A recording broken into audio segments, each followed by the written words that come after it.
Hello, this is Panic Consulting's ArcGIS workshop, and today we're going to talk about deeds and legal descriptions. I'm Frank Conkling, and we're going to do something a little bit different today because for the most part, our workshops tend to be technology workshops when we talk about the software and how it's used and what it's used for. And we're really not going to talk a whole lot on that. Hopefully, I won't even have to open Pro. But I was at a conference recently in which the one of the topics was how do we find cadastralists? We're having trouble hiring people that know about this stuff. And how do we find them? And how do we educate those people that we do have that we just think there's some sort of missing components on here? And it got me to think because we also try to go and make sure that all of our people are well trained and everybody, when we're talking to clients, we try to give them education on there. So today we're going to talk about deeds and legal descriptions and what they mean. For the most part, it's going to be lectures, but I think we're going to try to stimulate some conversation. So before we go, just sort of a reminder at the lower right corner of our screen, you'll see a QR code that leads you to Panic Consulting's website. From there, you can see who we are, what we do, why we do it. At the bottom of the page, there's a join link so that you can join up to get our monthly newsletters, which includes tips and tricks and links over to our blog posts and gives you the invite to these workshops live so that you can attend these things live. If you are attending live, by the way, and you have comments or questions, please put them over in the chat window. Chris is going to be monitoring that, and he'll go and make sure that he interrupts me and make sure that we answer your questions or take your comments into account as we're moving forward. Again, I just want to remind you, Panic Consulting, we are an ESRI business partner, have been for a while. We are the first business partner in the nation to receive the parcel management specialty designation for the parcel fabric. We also have the release ready specialty and the state and local. So let's start. All right, our topics for today. We're going to talk about this concept of ownership because we in the United States, and this, by the way, we are talking about the United States exclusively, even though there's some variations on it that appear in England and in Canada and in summer areas. But we're going to talk about the United States. This concept of ownership. Do we own land? What do we really own? What is it? And correspondingly, when we're mapping these things, what are we mapping on here? Then with the ownership, we're going to talk about deeds. What do deeds mean? And there's a whole spectrum of types of deeds and what's the difference between these deeds and what are they actually conveying out? What types of ownership are you getting from these deeds? The limitations on those and what is the overall expanse on it? And then we're going to talk about legal descriptions a little bit, but we're going to talk not about how do you how do you map that legal description as much as how do we go and begin to interpret what that legal description is attempting to convey? And we'll talk about that a little bit more. And then finally, we'll get into it a little bit, depending upon how long this goes, mapping the different types of legal descriptions. There are different types. The way you describe land, there's different types. And with those different types, you use different tools to do that. All right. So first off, let's talk about this concept of ownership. What is it that ownership is? And here in the United States, basically it's derived from Old England and really from the Magna Carta.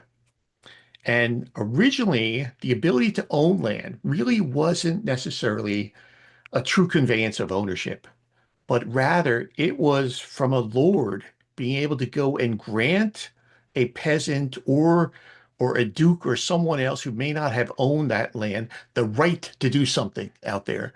Okay, I'll give you the ownership of the right to go and farm, and you can then use any of the crops that you have farmed on the land, and you can consume those, and you don't have to give them back to me. So it was this original concept of that you really don't own the land, but rather You own the right to use the land. That's really what happens. We don't own necessarily the soil. We own the right to use the soil, but we don't own that land itself. We use the ownership. And this is commonly called a bundle of rights. And those rights, if you actually look at the different types of rights that we have in here, we have this whole group of them. There's the right to occupy and use the land. I can stay on this land. I can use it however I want. I can build a building on this land. I can take and I can grant a right to somebody else to use that land. I can grant an easement. I can go in and actually pull a loan as a result of me having this right to use this land. I can mine, I can drill, I can farm, I can use it for a lot of different things. I can restrict what other people do on this land. I can go and exclude others. I can sell it. I can refuse to sell it. I can give away or abandon parts of it. I can rent it. I can lease it. I can license other people to do things on it. I can go and make that part of my will. And I can transfer that right that I have to other people, either to my heirs or to other people in the event that I pass away and I'm no longer able to use it. And this whole bundle, this whole group of them, all of them together are often called fee simple ownership. And an interesting thing is that we really don't own everything. We own really just these bundle of rights. We don't own, for example, the things that are never conveyed to us when we get the original lands, when the sovereignty, which is the state in this case, when the state goes and transfers the land, usually they would use that first deed out, which was called a patent. When they grant a patent, they would restrict certain rights. Those rights for the general public to certain things, the right to regulate. There's other rights that are in that the sovereignty holds back, and those patents go and spell out those rights. In Florida here, the sovereignty goes and holds back the rights for any land that's navigable. If it's you've got any navigable waters on that crosses that property, the general public always has the right to continue to use that.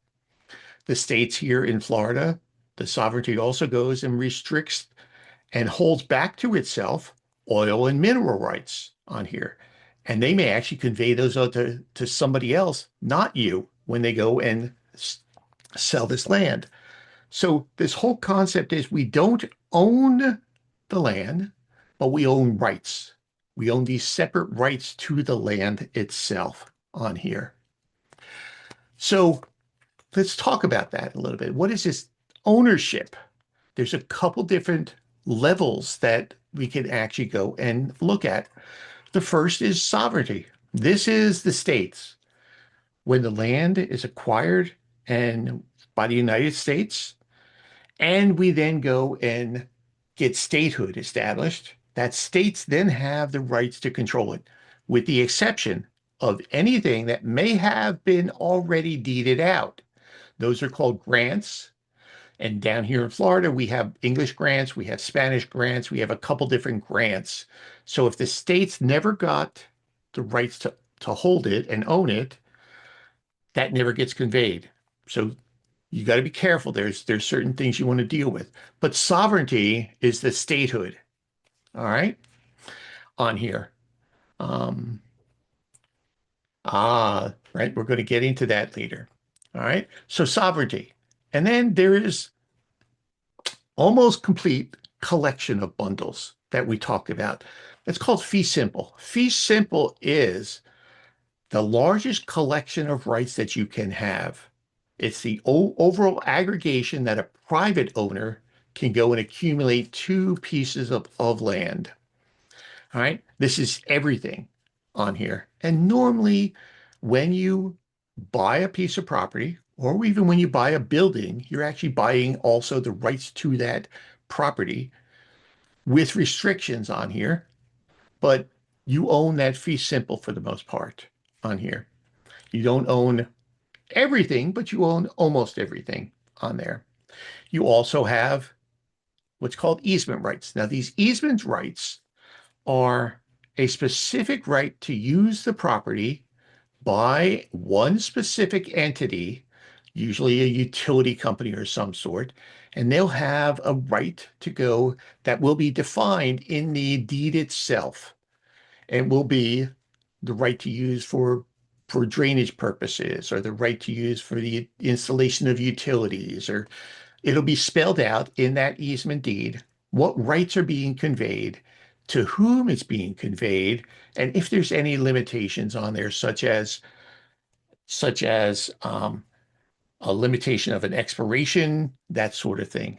Those are easement rights, and you want to make sure that you understand that a deed is not a deed. There's all sorts of limitations on deeds, but the easement rights themselves are single purpose to a single entity. Interesting story. Before I formed Panic Consulting, I worked for a landowner. That landowner actually owned and conveyed out easements to a drainage district. That drainage district then went and conveyed a permit to a water distribution company to install pipes. And once the landowner saw this and said, wait a minute, drainage facility or drainage district, you never had those rights because we never conveyed them to you. We, the landowner, are the ones that only, and we are the only ones who can convey that permit because we never conveyed you the easement rights. So you want to make sure that you understand that an easement itself has limitations on it. It's for a limited purpose. It's not for everything. They don't get all the rights just because they have an easement. They have an easement to do certain things. Another little anomaly with easements that people sometimes get confused with is that there is an easement where it's a right of way. A right of way in its basic form is a right for someone to travel across it. It's not a conveyance of fee simple. It doesn't necessarily mean they have the ability to go and install utilities and other things on here. A fee simple conveyance is a true conveyance of all those other rights. An easement conveyance of a right of way, it just means you can go and travel across here and you can install those facilities required for that usage, but nothing more. So just recognize that a right of way doesn't necessarily mean it's a fee conveyance. It could be an easement conveyance on here. So the next up is another right that can be conveyed out. Another type of ownership is a leasehold interest in there, in that you convey out the right for an entity to go and use the land, but you define in that lease what they can use it for, the period in which they can use it, and whether or not they can assign those rights to anybody else, whether or not you can have someone that lease assigned to others. So it's an even more limited type of conveyance associated with those lands, with those interests in here. The next after that is a percentage interest.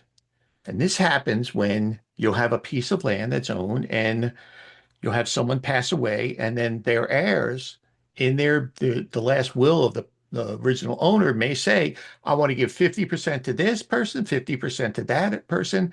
That basically means that they have a percentage ownership in there.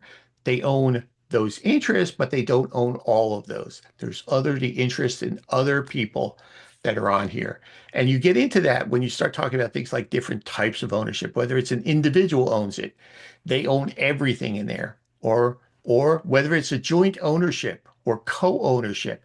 This is what happens when you're married. You get a joint ownership on there. Or whether it's property ownership by nomination in case of a trustee's deed, those sorts of things. And in this joint ownership element, you have things like joint tenancy and tenancy in entirety, tenancy in common, and co-parency. These are different legal limitations on what you can do with your ownership because you may not own everything. You may only own it together with somebody else. So The point here is that always recognize that just because somebody has an ownership in something doesn't mean A, they can sell it off, doesn't mean that they can convey it to anybody else. It just means that they have an interest in and are able to do something on that land. The final type is one that's very interesting. It's temporal interest. This one means that you have an ownership for a limited number of time. All right. These are timeshares. We have a lot of these down in Florida, which gives you ownership, but only ownership within these certain weeks or certain weeks on here for a certain unit inside of a certain land. You can sell that ownership, might not be worth anything, but you can sell that ownership out. So you still have some ownership that can be conveyed out and you can use it. Again, remember, you can go back to this right to use, right to all that, occupy and use in here. So it's an ownership, but there's a limitation on it. When, where, how, those sorts of things on here. So recognize that, again, this is from the most ownership down to sort of the least ownership on here. And what you have, how many of those bundles you can actually do anything with on here. So this is this concept of ownership of lands. Again, you don't own the dirt. You own the right to use the dirt. By the way, an interesting thing, and I know I didn't put it on here, but one of the rights that we have once we go and buy or we own some land, we have the right to be regulated. That's one of those things that the sovereignty holds back. We have the right to be regulated. We also have the right to pay taxes. All right, we have the right to pay taxes for other services that are being provided to that land. And that's one of the things, there's a whole big issue out here in many of the states, and what people are talking about getting rid of property taxes. And it all comes down to whether or not we actually really own land without also having that ownership of the right to pay for services being provided to them and how that gets done. Very interesting concepts right now. So again, ownership of land. And here's an interesting concept that I hope you'll understand what happens when we actually convey land from one entity to another entity. And it really comes down to the Magna Carta and comes down to this old ceremony that we used to have. And as I'm describing it, I want you to think about what else we do now and what other types of descriptions there are that can help you understand that, oh, we really do this same thing, don't we? So it comes down to what this ceremony, which is called Livery of Seisen or Season, in that it really could be thought of as being a delivery of our possession.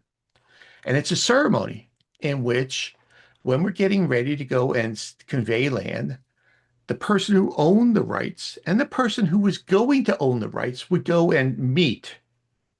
And they would go out to the land and they would meet. And they would meet at at the site itself. And then the person who currently owns the land says, I am making a public declaration that I am going to convey to you this land. So there's a pronouncement of who the parties are to both of those. And then they would go and proceed. And the person who owns the land would say, I'm going to start at this point and I'm going to go a certain distance. I'm going to go along the road until I get to this tree. And then I'm going to go from the tree, I'm going to go down to the river along the stone wall. And then I'm going to go along the river south until I get to a certain position. Then I'm going to come back and I'm going to go back to that place that I started, that point of beginning. And they would go and describe and walk that entire land as it is. And then once they got to the end there, they would reach down and they would pick up a piece of grass and they would pick up some trees that were on possession of that land and they would hand them to the person who was going and acquiring those rights. They would They would pick up the turf, they would pick up a twig and go and offer it. There was an offering. And then with the acceptance of it, an offering and an acceptance, it would then be finalized. And then that would be literally the ceremony. And with that, officially, it would be recognized that someone had taken a right that they owned and conveyed it to somebody else. This was called the Livery of Seisen on here. As a matter of fact, you can look, this is up in Pennsylvania. This is the historic landing point of William Penn, in which October 27th, 1682, William Penn stepped onto American soil and he proceeded to the fort and performed a livery of Seisen and took the key therefrom and did deliver unto him a turf and a twig upon it, a portion of the river, water, and soil, and part of, and this is how they actually went and conveyed that portion over to him. So again, this was the ceremony for conveying it. Now, if you think about that, this the two parties coming together, recognizing one another, making a proclamation of what's going to happen, then proceeding to go and walk around the property and describe the property that was being conveyed, the offer and the acceptance. So the delivery and the acceptance of those goods, something that was worth something, and then the recognition that that was the ceremony that conveyed the land out. We do the same thing now. Modern, this is exactly the same thing we do, except we write it down on a piece of paper.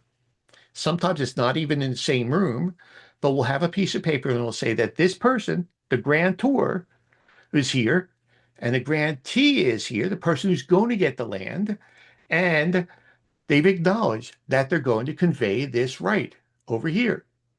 Then they go and proceed and they describe the land.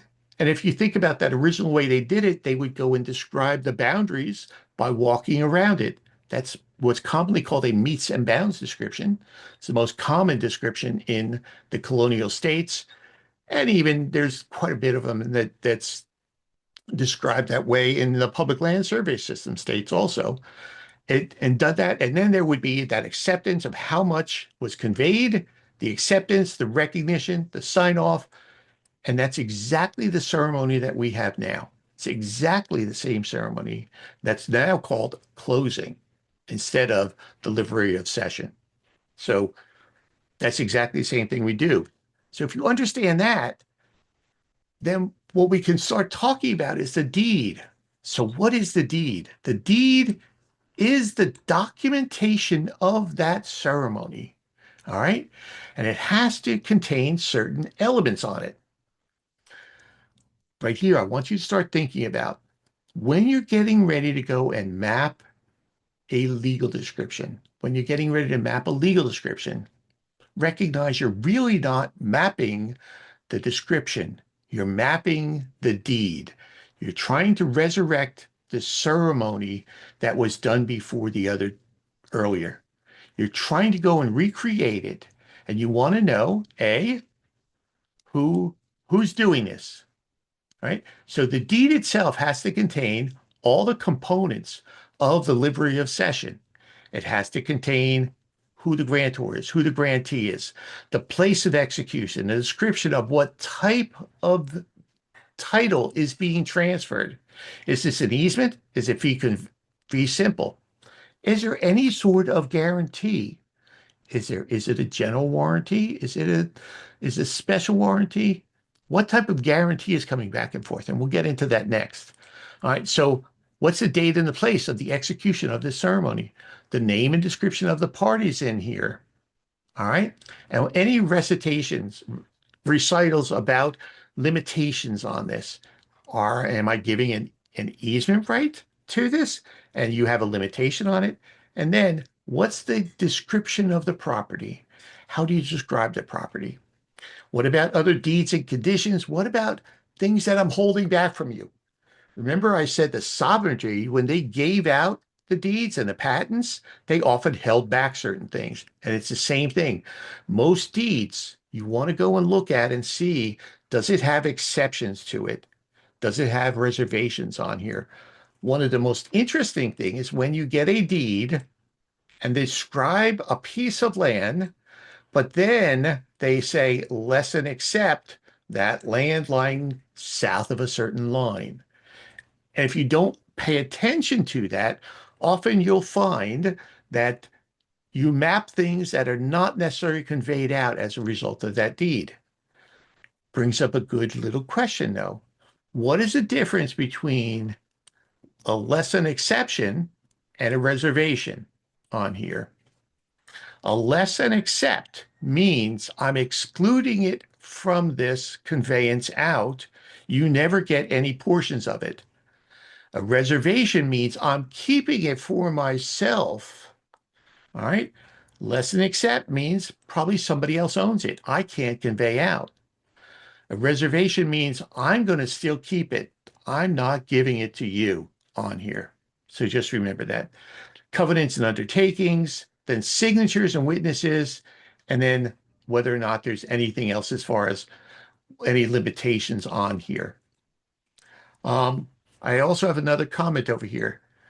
There was a livery of Seisen from some Native American chief to the King of England. There was, yeah, you always have issues regarding some of the native groups and that they may not have been restricted by the same laws as what the current citizens of the United States were. And yes, there's all sorts of issues there. All right, so one other rule, and this is very important, very important. You cannot sell what you don't own. You cannot sell what you don't own. So while, yes, you might have a deed out there that says this, and by the way, this is one of the limitations of our current system. Virtually anybody can walk into a clerk's office, a county clerk's office, and give them a piece of paper which purports to be a deed and say, I would like to get this recorded. They'll pay for whatever recording fee there might be, and it will be recorded on the public records. Does that really mean that it was conveyed out? I can tell you, I can write a description. I can write out a deed right now that conveys to anybody all the land that I own in Ohio right now. And you can go and get it recorded. It doesn't convey anything because I don't own anything. So the question is, if I don't own it, how can I sell? How can I sell it? You have a question. Go ahead and unmute your mic and go ahead and ask it. It's just more of a comment because um, part of my job is a property lister, so I read legal descriptions a lot. And when I Hmm. contact an attorney and say, hey, your client sold part of this parcel, 20 years ago, and then I get the response, well, they can't, I get this response, you can't sell what you don't own. So then why do we even have legal descriptions? Ah, If that's the response, why don't I just sell you any and all interest I may have in the entirety of Rock County, which happens to be one particular property? It's so just, it's I just a can, comment. It's just yeah, a little oh, frustrating. that's a great comment. And I can tell you that as someone who was responsible for going and writing the descriptions on here, there's we'll get into some nuance here. There's two different ways to describe property.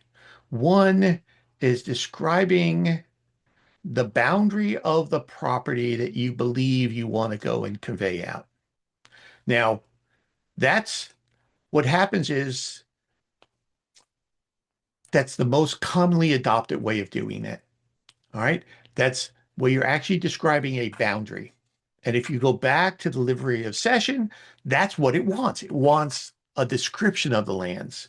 However, there's also a conveyance deed of title. Title is another interesting concept because by title, it doesn't necessarily mean you have to describe the boundary because you could do exactly what you just said. You can say, and like I just said, I can write a deed out and say, I am conveying to you everything that Frank Conkling owns in Ohio. Nothing. But that's a legal document that can get recorded. And what happens is, as Michelle just pointed out, you who are in the government agencies, and whether you're a lister or you're a appraiser or you're a mapper or whatever, you get caught in the middle because it's this legal loophole that's out there that says you have to record things and then you have to go and try to map those things. And sometimes you're allowed to look to see is this real or is it not real? And you get it caught between these descriptions and title, and they don't always match. There may not be a direct match between them. Or it might be that you get somebody who's lazy and gives you a description, and then what they do is they say, of that part that I own, so the only part that I own in this description, which means this whole description here only is describing this here. And I can tell you, Chris and I went over one of these recently in which the description itself, the boundary description, described an entire section of land here in Florida. But when you actually looked, A, the owner didn't own that whole thing, but they were lazy and they were just describing that portion that they owned in there, but they didn't want to pay for a survey, didn't want to pay for somebody to go and write a legal description on it. They just said, okay, I'm going to sell everything that I own here. But what they did is they used a special type of deed that limited any warranty or any guarantee that they would have on that land. And that's the next thing we want to talk about is whether or not this deed is really conveying anything and whether there's any guarantee that there's any title being transferred as a result of that. All right. So you can't sell what you don't own. So just because you get a legal description, don't think that it's actually a conveyance of any title, a conveyance of any real interest in here. That's a legal description. That's all. It's a legal description of it. By the way, let's talk at this point here. There's something really interesting. There are two types of surveyors out there, two types of land surveyors. All right. There is, in fact, what's commonly called a boundary surveyor. They're a they're a boundary surveyor. That boundary surveyor will go and look and he'll figure out, do I own this? Do I own this? What is the limitation? What is it really being conveyed? And they're going to go and give you a survey of what you own. Whether the grantor owned it, whether there's anyone else that might own anything on here. The other type of surveyor is called a deed surveyor. That deed surveyor, they're the cheap ones that are out there. They're taking that legal description and they're not doing any research. They're not doing anything. They're just going and marking what the actual legal description is that appears on that legal description, the boundaries on that legal description. They don't care whether the grantor had any interest in it. They don't care whether there's anybody else on top of it. They're only mapping out that legal description. All right. If I'm buying or selling land, I want this guy. I don't want this guy over here. But unfortunately, that's what happens. There's a response to the market because the banks or the mortgage company says you need to have a survey. They'll get the cheapest survey, and that really is not doing them a service. As a matter of fact, it's doing a disservice. So the first question again, does the grantor, the person who's conveying the land, do they actually own any interest in that land? And it comes down to a whole, this is sort of the checklist of what a good surveyor goes through. And I'm proposing this is what a good mapper should go through. All right. There's what's called covenants. These are the rules that they go through. These are the things you check. The covenant of season. Do they in fact have some evidence that says they are in possession of the land? All right. And then, was there a limitation on here on whether or not they had the right to convey the land? Because remember, the Livery of Seisen, they could go and be provided with the title to a land, but there might be a restriction on there. So, A, do they own the land? B, do they have the right to convey that land out? And then C, are there any other easements or limitations that have already been conveyed out? Are there easements on the land that have been conveyed out? These are these are legally recorded easements, or they are prescriptive easements. Is there somebody using the land that has a right to continue to use it that is not included in the conveyance of what's being done on it? And then do they have the covenant of quiet enjoyment? Do they have the ability to do this with, and their enjoyment is then not going to go and restrict anything else? Or is there a limitation on what they can do? In other words, is we recently went into something down here in Florida in which the governor wanted to go and start using our state parks to go and build golf courses and other types of uses on here. However, the state parks are owned by the general public. The public has a limitation on here in which the public has the right to quiet enjoyment, which means they won't let other people use it on here. Luckily, that's been backed off, but in fact, you have a right to use your land until there's other limitations on here. And then finally, what is the warranty on here? What what is the warranty on that title? Has it been guaranteed that you actually own it? Or is there other people that might not be part of that chain of deeds, that listing of deeds that you might not be aware of? And then a failure to enforce any of these covenants. If any of these things fail, if it wasn't conveyed, if they don't have the right to convey, if there's no easements on here, if they don't have the right for quiet enjoyment, if there's no guarantee on here, this is called a defect of title. You don't necessarily have full title on here. You then have title subject to these other limitations that you have on here. So ownership is a very complex owner component on here, and that you have to recognize that there's a lot of things that can happen to it. Just because you get a legal description doesn't mean that they own everything and that you should map it that way and such. The worst thing you can do is the worst thing that can happen to you is that you can have somebody give you a legal description without the rest of the deed and say, this has been conveyed out. Go ahead and map it and change your data as a result of this. No, you want to know, you want to see the actual title page of that deed. You want to see what type of deed that was, whether or not it fully conveys everything, whether or not there's a limitation on its right, whether they have the right. You want to see all of those things in here before you actually go and map that thing out. Don't think just because you have a legal description that some way conveys any interests on here. The deeds. A deed, again, because of this, what type of warranty, what type of guarantee do we have that something's actually being conveyed? And there's a couple different types.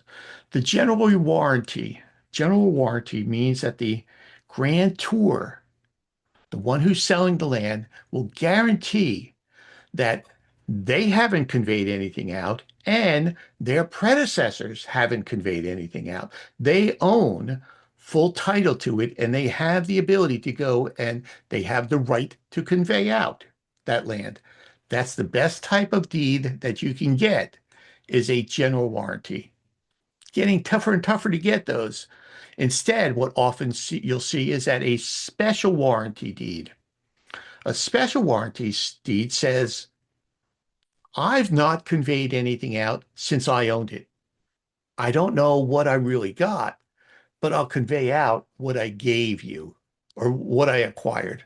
So I'm going to guarantee that while I was in possession, while I own the land, there wasn't any other defects against the title that were started on here. So that's sort of the next level. And that's the most prevalent now that you'll see is special warranty deeds on here. Fee simple we talked about is that bundle of rights and that might contain everything, but there's no real guarantee on here. This is one in which you want to sort of just be careful about it.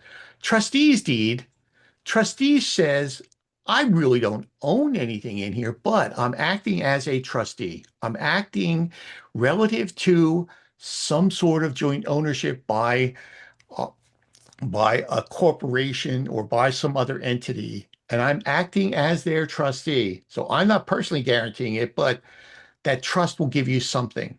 But you just want to be careful with that. That's the next level down. A life estate, again, means that you're getting a deed for as long as you own it, but or excuse me, as long as you're alive, but once you're gone, those rights are gone. Quit claim. This is one that you want to be careful with. A quick claim deed is that example that we were talking about, where they make no guarantee. I'm not going to guarantee you anything. I'm going to give you a deed for everything that Frank Conkling owns in Ohio. Quick claim. I'm I'm stopping any claims. I'm not claiming anything and guaranteeing anything, but if there's something there, you got it. A quick claim deed is often used to clean up defects in title in which the entity from whom you're getting that quick claim, they don't have a guarantee that they own it, but there's some sort of something on the chain of title that says maybe they do own it. So they'll release anything and say, okay, I'm going to quick claim it to you. If I have anything, you got it. But I would not build a house on something that all I had was a quick claim deed on it. I would be very careful going and mapping something that all you had was a quick claim. An easement deed, again, this is a limitation. You want to know who's the entity, what's the limitation on? What is that easement right? It's not just a conveyance, but there's a limitation on that conveyance. They only have the right to do one or two things on them. Lease is also even more restrictive. It's temporary. Temporary ability to use the land, and that's it. That's all that they have. All right. So those are sort of that deals more with ownership and title on here. Let's talk about the types of legal descriptions that we have. And there's really 5 generalized types that they're generally recognized. The first one is called bounded by. This is one more like what Michelle was talking about. This is one that says, here's the limitations on here. I'm going to bound it by this, and there's the ownership. In which it says in this case, all the land that's in tract 37, located here, lying east of the prime drainage canal, right-of-way line. So it's giving you a bounding limitation. There's no measurements, but it says, here's the boundaries on here. And this is a legitimate legal description.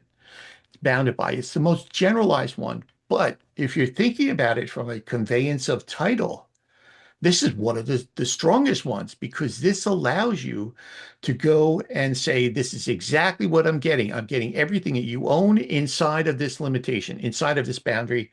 I got it all. So inside of GIS, how do we do that? Well, we go and we find the boundaries, and then we'll use something like the create feature tool to go and create a polygon designating that area on here.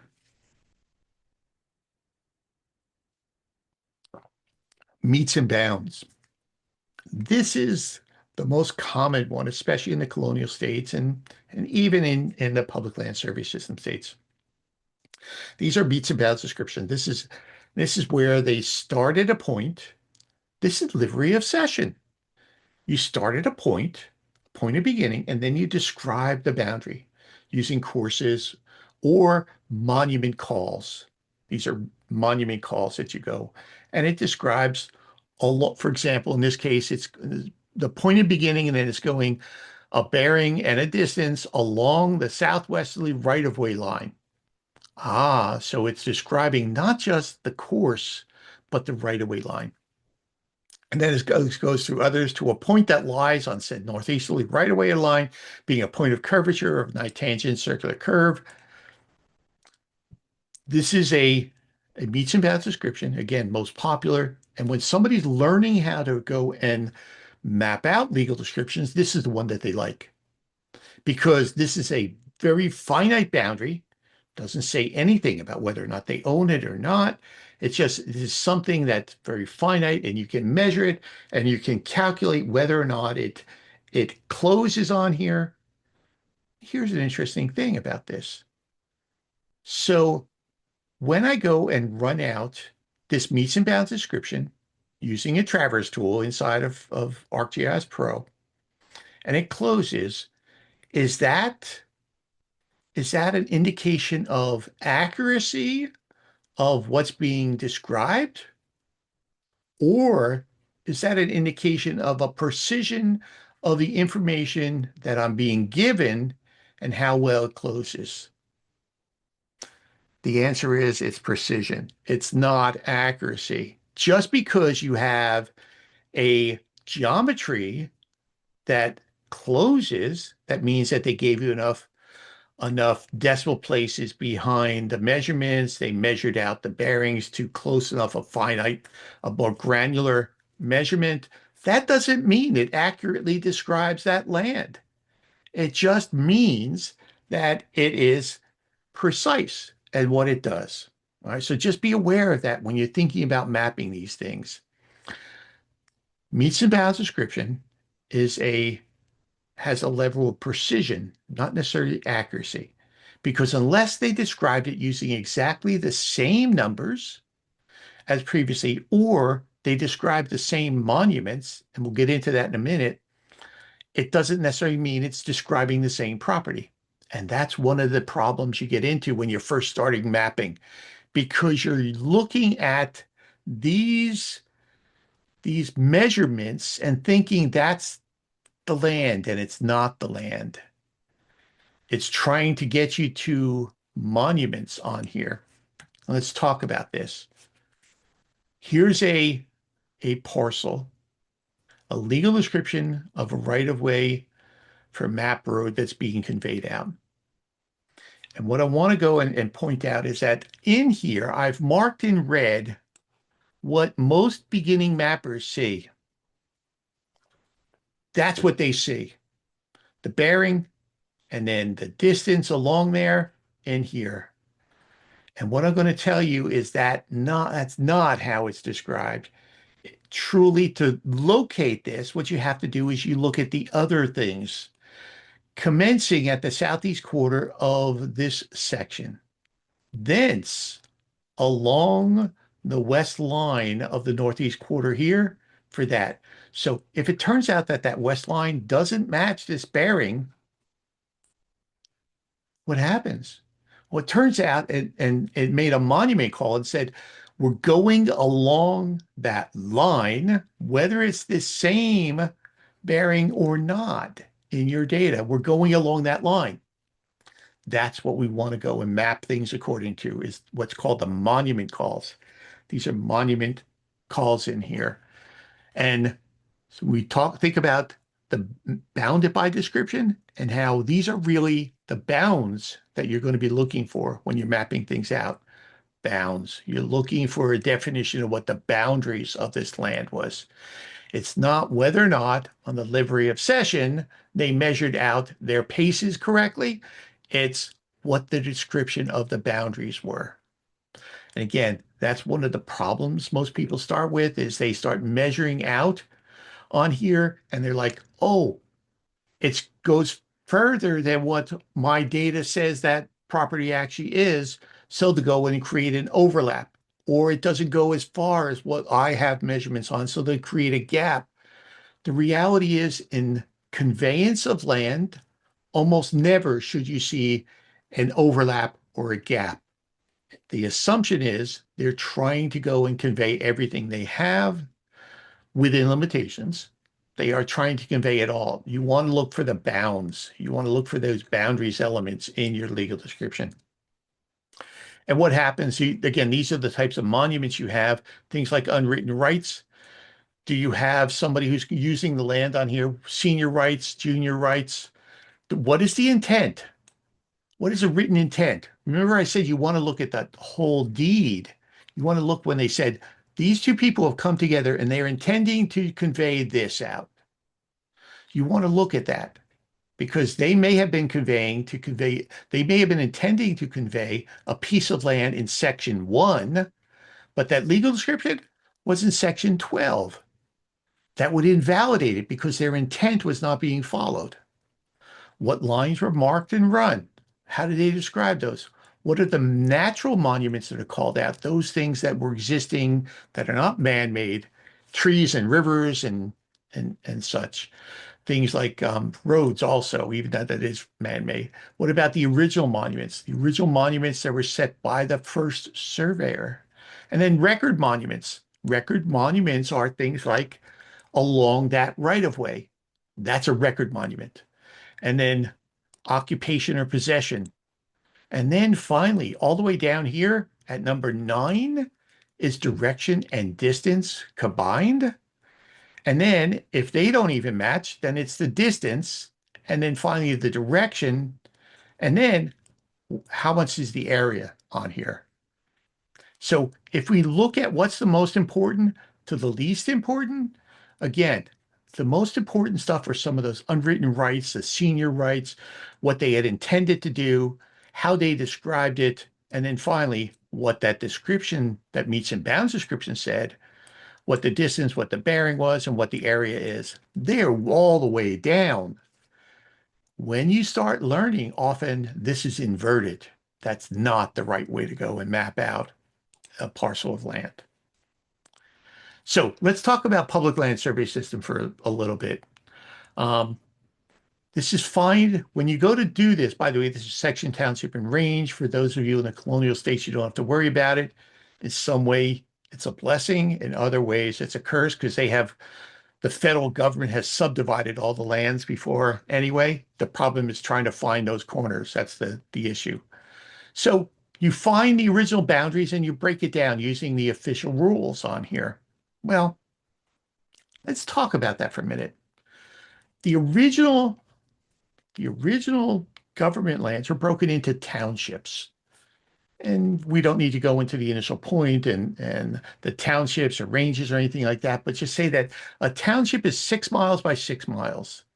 And once the original surveyor went out and laid out the boundaries of the original townships, they then came back later and they went and split those up.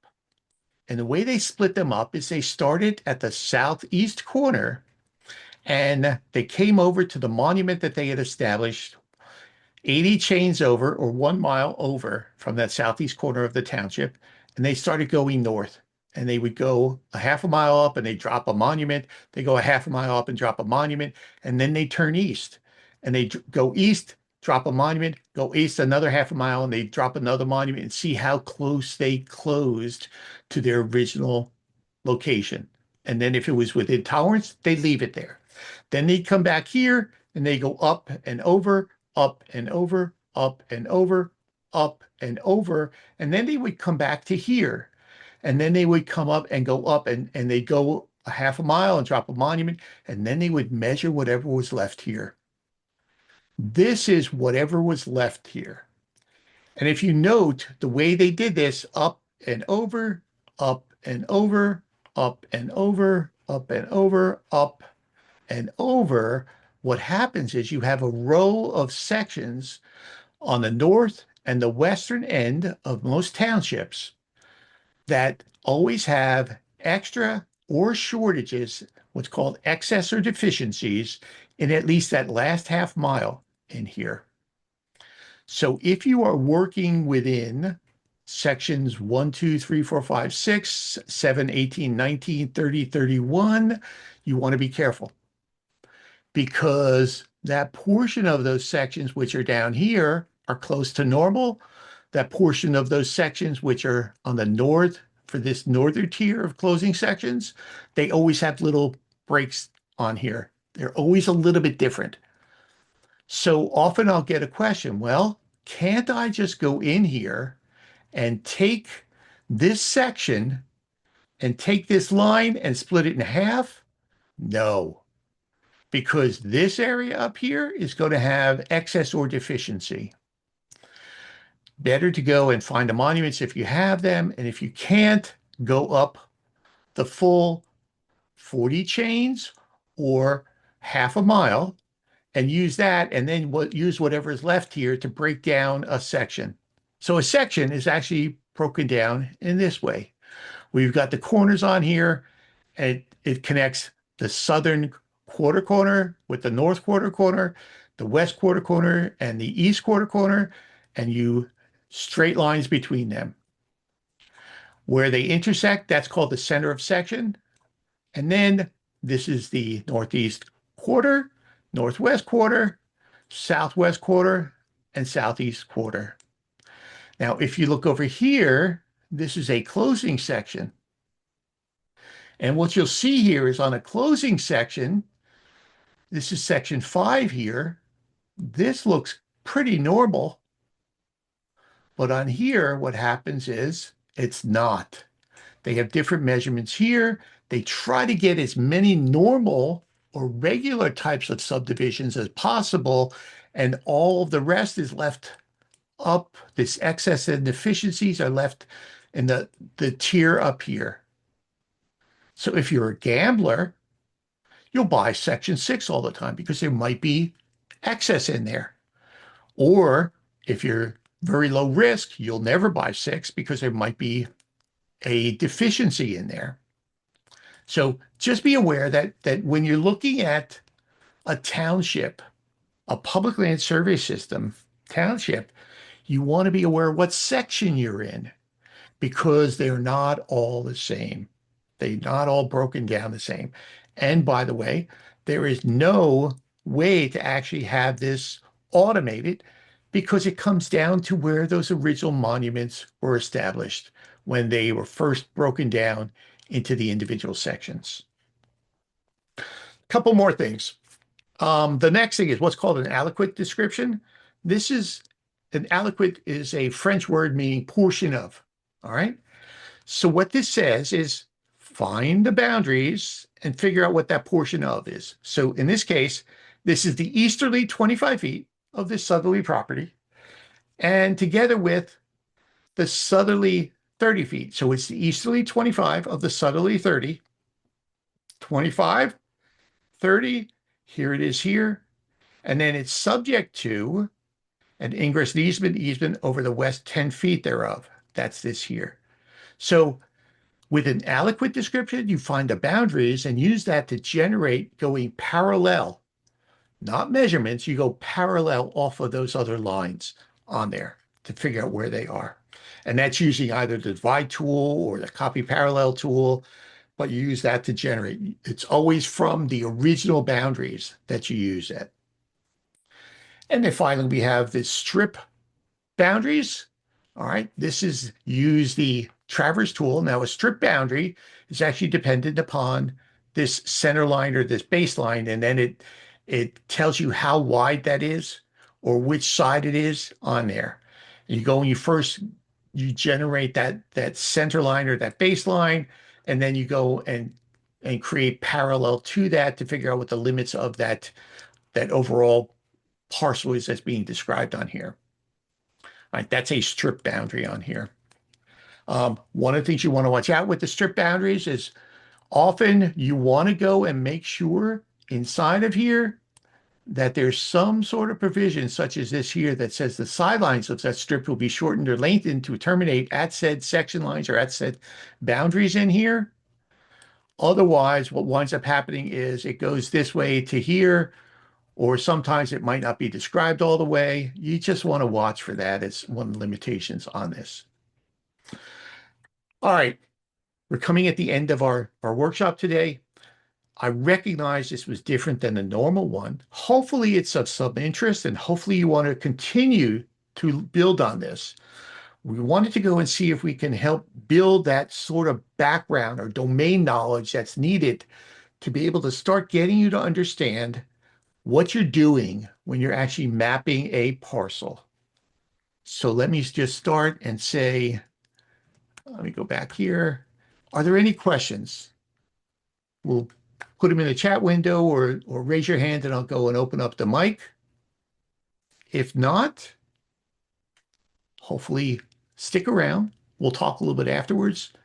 And thank you again for attending the workshop. We appreciate it. Send us ideas as far as any other topics you want us to cover, and let us know if you want us to continue with this type of a series. Thank you.